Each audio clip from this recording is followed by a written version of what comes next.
जरा ये एहसास उन्हें भी करा दो, बलि बकरे की दी जाती है, शेर की नहीं। राजनीतिक आंदोलन चले या ना चले, सामाजिक आंदोलन चलते रहना चाहिए। जानिबे मंजिल चलाता अकेला, लोग जुड़ते गए और कारवां बढ़ता गया।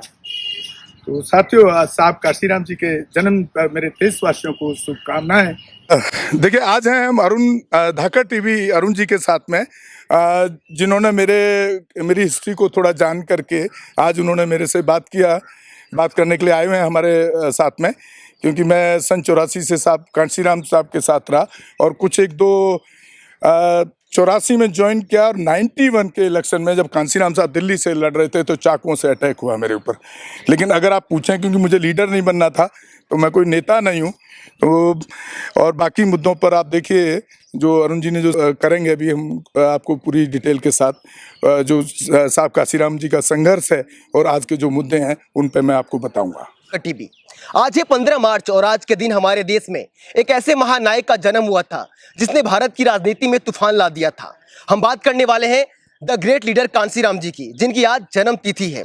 आज हमारे साथ बातचीत करने के लिए गौतम रत्ना जी मौजूद है, जो मान्यवर कांशीराम जी के साथ काफी लंबे समय तक काम किया हुआ है इन्होंने। सबसे पहले तो आज सभी देशवासियों को काशीराम साहब के जन्मदिन पर शुभकामनाएं। जी अरुण जी बताएं। मेरा सर आपसे ये सवाल है कि जो आज की वर्तमान की बसपा है जी और कांशीराम जी के वक्त की बसपा, इनमें आज अंतर क्या आपको लगता है? देखिए, मैं काशीराम साहब के साथ सन 84 से मैं जुड़ा और आज में और काशीराम साहब में बहुत फर्क है। काशीराम जी एक समाज सुधारक के रूप में काम करते थे और पार्टी को खड़ा किए राजनीतिक सत्ता की पावर को लेने के लिए। लेकिन आज जहां मायावती को हम देखते हैं और बसपा को देखते हैं, तो वहां पर राजनीतिक आंदोलन दिखता है, सामाजिक आंदोलन उसमें नहीं दिखता कहीं भी। ये बहुत बड़ा फर्क आया है इसके अंदर। कुछ लोग ये भी कहा करते हैं कि कांशीराम जी ने समाज के लिए अपना परिवार त्याग दिया और बहन जी ने परिवार के लिए समाज त्याग दिया, तो इस बात में कितनी सच्चाई आपको लगती है? ये तो देखिए आपके सामने ये बिल्कुल सच है। क्योंकि आज बहन जी जो हैं वो अपने भाई और भतीजे के साथ में खड़ी हुई नजर आती हैं। लेकिन कांशीराम साहब जब से घर छोड़ा कभी घर नहीं गए, कभी किसी शादी ब्याह में नहीं जाते थे, किसी के मरने गिरने में नहीं जाते थे। सिर्फ रात दिन इतना काम करते थे, साइकिल से यात्रा करने से लेकर के घर घर जाकर के लोगों को जगाने का काम करते थे। ये बहुत बड़ा फर्क है। और हमारे समाज के लोग कहा करते हैं कि बसपा एक पार्टी नहीं है, एक मिशन है। आप भी देखते हैं कि बसपा एक मिशन की नजरों से दिखती है? नहीं, मैं जहाँ तक समझ पा रहा हूँ कि मुझे तो बसपा अभी मिशन के रास्ते पे कहीं चलते नहीं दिखती। मिशन वो होता है जब आप किसी के साथ शोषण या अत्याचार बहुजन समाज के साथ हो, तो वहाँ पर जो बहुजन समाज के जो काशीराम जी की पार्टी जिसको आज कहा जाता है, वहाँ के जो लीडरशिप है आज की, वो कहीं ऐसे अत्याचार के मामले में उनको न्याय दिलाने के लिए खड़े नहीं दिखती है। मतलब आपका कहने का मतलब ये है कि जो भी बसपा के नेता लोग हैं वो कभी भी उन जगहों पर नहीं जाते हैं जहाँ पर समाज के साथ अन्याय अत्याचार होता है? वो आप देख ही रहे हैं। आप बताइए कहाँ जाते हैं? कहीं देखा है आपने जाते हुए? लेकिन बहन जी ने तो बहुजन समाज के लिए बहुत सारे काम किए, जैसे पार्क बनवाए, स्कूल बनवाए, हॉस्पिटल बनवाए, बहुजन समाज को नौकरियां दी। आज पार्क है जहाँ पे हम गर्व से जाके बैठ सकते हैं, कह सकते हैं कि हमारे बहुजन महापुरुषों का ये स्थल है। तो ऐसे तो बहुत सारे काम किया बहन जी ने। देखिए, ये इसको मैं इस तरह देखता हूँ, जैसे आज आप देख रहे हैं योगी ने एक अनाउंसमेंट है रामनवमी, जिसपे कि हर मंदिर के अंदर हर जिले को 1 लाख रुपए दे करके एक फंक्शन कराया जा रहा है। इसको मैं उसी नजरिए से देखता हूँ। सबसे बड़ा जो नुकसान मायावती जी ने एज ए मुख्यमंत्री रहते हुए क्या, SC/ST एक्ट जो था यूपी के अंदर, उसको डाइल्यूट करने का काम किया। उसमें एक लाइन जोड़ दी गई कि पहले इन्वेस्टिगेशन होगा, तब SC/ST एक्ट लगेगा, तब उसमें कार्रवाई होगी। अच्छा। तो जिससे डायरेक्टली न्याय मिलता था लोगों को, उसको तो आपने कमजोर किया। ऐसे तो मूर्ति की अगर बात करें तो मोदी ने भी बाबा साहब अम्बेडकर के स्मारक बनाए, लेकिन उनका जो लिटरेचर था उसको मोदी ने बंद किया। रिप्रिंट नहीं होता, मिलती नहीं है आपको किताबें, आप ढूंढ लीजिए जाकर के। आज हमारे समाज का जो युवा है वो भटका हुआ है, वो समझ नहीं पा रहा है कि किस पार्टी की तरफ जाए। आपको क्या लगता है कि हमारे समाज की युवाओं को किस ओर जाना चाहिए, बसपा की तरफ या एक और नई नवेली पार्टी आई है आजाद समाज पार्टी, उस ओर जाना चाहिए? नहीं, मैं समझता हूं जहां तक दोनों के साथ किसी के साथ भी युवा के लिए कोई जगह मुझे सामाजिक आंदोलन के रूप में नहीं दिखती है। क्योंकि जो चंद्रशेखर रावण ये कहता हो कि ग्रेट दी चमार कहो, ग्रेट दी जाटव कहो, तो वो और काशीराम साहब क्या चाहते थे? सम्राट अशोक का भारत। हाँ। और बाबा साहब क्या चाहते थे? बुद्ध का भारत। हाँ। बात एक ही हुई। हाँ। उस पर किधर कैसे आप तय करेंगे? मायावती बोलने लगी कि हम परशुराम की दुनिया की सबसे बड़ी मूर्ति लगाएंगे। हाँ। तो मुझे तो दोनों में से कोई नजर नहीं आता है। तो कहीं ना कहीं जब तक कोई दूसरा काशीराम बनकर नहीं आएगा तब तक अभी मुझे लगता नहीं है कि इस बहुजन मिशन में कहीं कामयाबी तो मिलेगी। आपकी नजरों में चंद्रशेखर आजाद और मायावती दोनों एक जैसे ही हैं? बिल्कुल दोनों एक जैसे हैं सब। तो इन दोनों की विचारधाराएं कहीं भी बहुजन समाज के उत्थान के लिए नहीं लगती आपको? नहीं, बिल्कुल नहीं, अपने अपने स्वार्थ हैं उनके। लेकिन हमारे समाज के युवा तो उन्हें अपना नेता मानते हैं, चंद्रशेखर आजाद को युवक वो आइकन है वो। देखिए क्या होता है कि युवा जो है ना वो जय भीम का नारा तो लगा रहा है, नीला पट्टा गले में डाल करके घूम रहा है, लेकिन वो बाबा साहब को पढ़ा ही नहीं है। वो कांसीराम साहब के लिटरेचर को नहीं पढ़ा, उनकी किताबों को नहीं पढ़ा है, उनके इतिहास को नहीं पढ़ा है। आपके कहने का मतलब कि जो लोग भी चंद्रशेखर आजाद के पीछे भीड़ बन के घूम रहे हैं वो लोग सिर्फ जय भीम जानते हैं, ना कि बाबा साहब और कांसीराम को कभी उन लोगों ने पढ़ा है? नहीं, नहीं पढ़ा है। अगर पढ़े होते तो उनको समझ आता कि चंद्रशेखर किस रास्ते पर चल रहा है। आज जो वर्तमान की बसपा है, बहुजन समाज पार्टी है, बहुजनों को अब किस ओर जाना चाहिए, बहुजन समाज पार्टी की ओर या किसी अन्य पार्टी की ओर शिफ्ट होना चाहिए?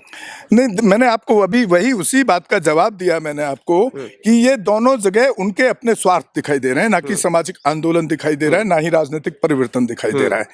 क्योंकि आज अगर आप मायावती बहन जी की स्पीच कोई भी सुन लीजिए रैली की, जब से काशीराम साहब एक्सपायर हुए हैं, तो उसमें कहीं ना कहीं हिंदुत्व का तड़का नजर आता है, हिंदुत्व की भाषा नजर आती है, मोदी आरएसएस की भाषा। मुझे तो मोदी और आरएसएस की भाषा नजर आती है उनकी। क्योंकि वो एक खाली ट्वीट कर देती हैं। क्या ट्वीट हमारे समाज के लोग ट्वीट पढ़ते हैं क्या?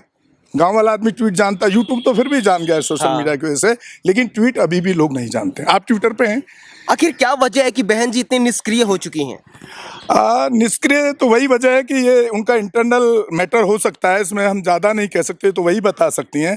क्योंकि उनका जो भाई और भतीजे आकाश आनंद के प्रति जो लगाव है वो किस वजह से है इसके बारे में तो हम नहीं जानते। हम हो सकता है कि जब उनके परिवार के लोग नहीं चाहते थे कि वो काशीराम साहब के साथ जाएं, हो सकता है उनके भाई आनंद ने उनको सपोर्ट किया हो, तो शायद उनको जो ये लगाव है, प्यार है, ये ले डूबा है।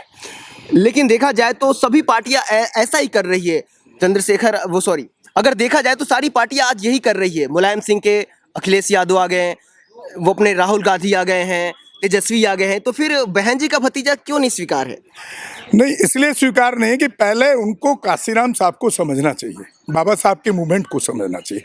जैसे मैं आपको बताऊं, आज बसपा के नीचे जाने के कारण बहुत 2-3 बड़े कारण हैं। मायावती का बहुजन हिताय सर्वजन सुखाय पे चले जाना, सर्वजन हिताय पे चले जाना। दूसरा कारण जो मैं समझता हूँ, जैसे एक एग्जाम्पल दे रहा हूँ आपको, जब बहन जी की सरकार थी तो एक पेरियर चौक बनाने की घोषणा, जो काशीराम साहब का प्लान था, पेरियर की एक मूर्ति लगनी थी, परिवर्तन चौक के नाम से वो बनना था। मात्र कुछ, क्या बोलूं मैं उसको, मुट्ठी भर ब्राह्मणों ने विरोध किया और उस फैसले को वापस ले लिया। तो जो लोग बहुजन काशीराम साहब को पढ़ चुके थे, बाबा साहब को पढ़ चुके थे, वो लोग धीरे धीरे बहन कुमारी मायावती जी को छोड़ते चले गए।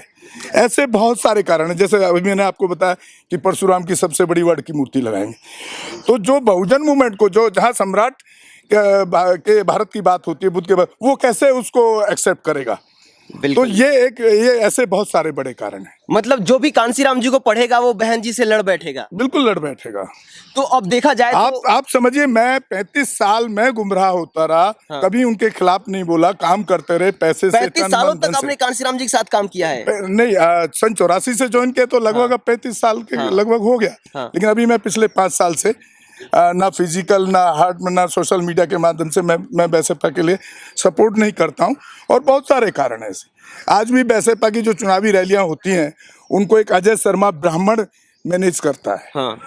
एक दूसरा आदमी है संजय राय, मैं नाम के साथ बता रहा हूँ, जो ठाकुर है बिहार का, वो उनकी रैलियों को मैनेज करता है। अपने समाज के आदमी को क्यों नहीं ये काम दिए गए?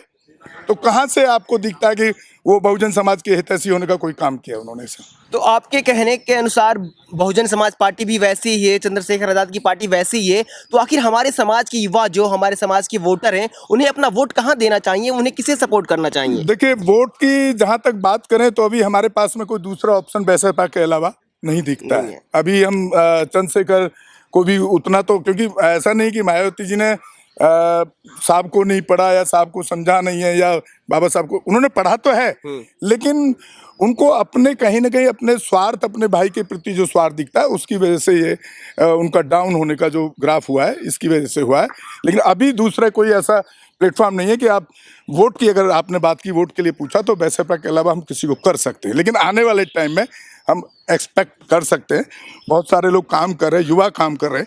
हमारे कई ऐसे युवा साथी हैं जो पिछले 2 साल से अपने महापुरुषों का अध्ययन कर रहे हैं और वो कमियां ढूंढ रहे हैं कि उसमें कमियां कहाँ हैं। हमारा समाज जो एक मूवमेंट खड़ी हुई थी साहब का, आज के डेट में बहन जी 1 लाख आदमी की रैली का स्थिति नहीं दिखता है। आप देखो किसी इलेक्शन रैली में 1 लाख से ज़्यादा लोग देखे आपने नहीं। और जब काशीराम साहब एक आवाज़ देते थे तो वहाँ पर 25 लाख लोगों का रैली होता था। तो 25 लाख से 1 लाख, वो भी 1 लाख वो हैं जो उनके खास वो हैं, जिला अध्यक्ष हो गए, विधानसभा, तो वो जाते हैं। अभी पब्लिक तो जाती ही नहीं। बिल्कुल। तो ये इस तरह के बहुत सारे कारण हैं। तो आज कांसीराम जी के जन्म दिवस पर हमारे दर्शकों को क्या संदेश देना चाहेंगे? सर, मैं तो यही संदेश देना चाहूँगा कि पहले लोग जिस तरह से मैंने कहा कि जय भीम जय काशीराम बोलने से काम नहीं चलेगा, उनका पहले अध्ययन करना पड़ेगा।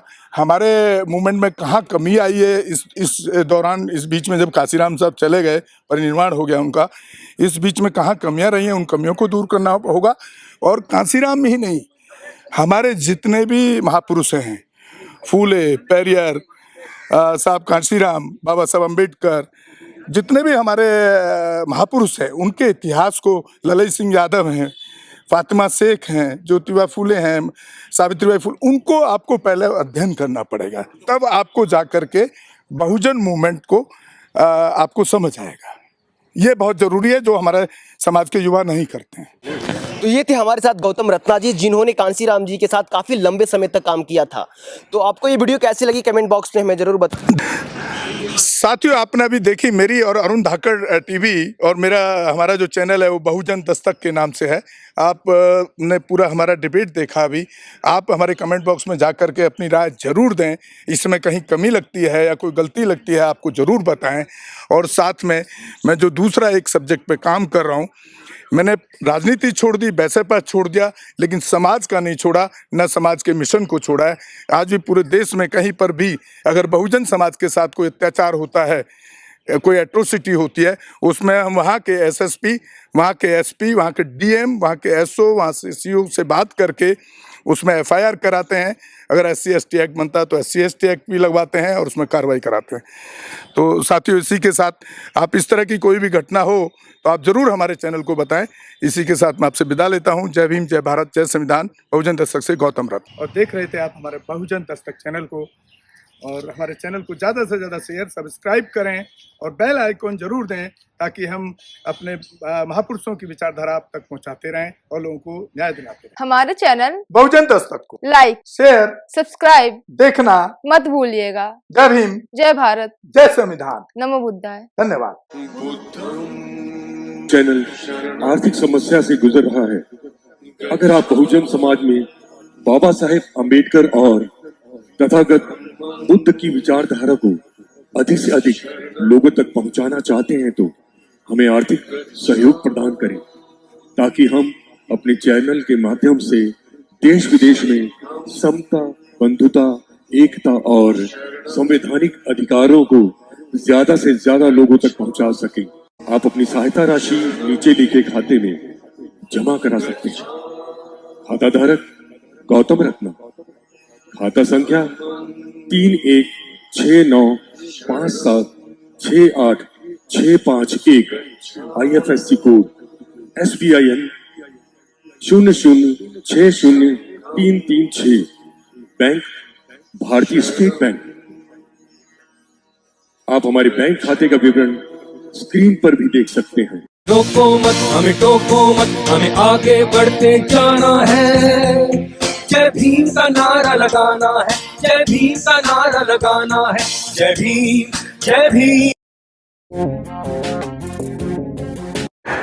मैं गौतम रत्ना आपका बहुजन फिल्म प्रोडक्शन में स्वागत करता हूं, और आप हमारे प्रोडक्शन हाउस के अंदर अपना कैरियर बना सकते हैं as a film director, as a producer and actor and actress and editor and cinematographer also.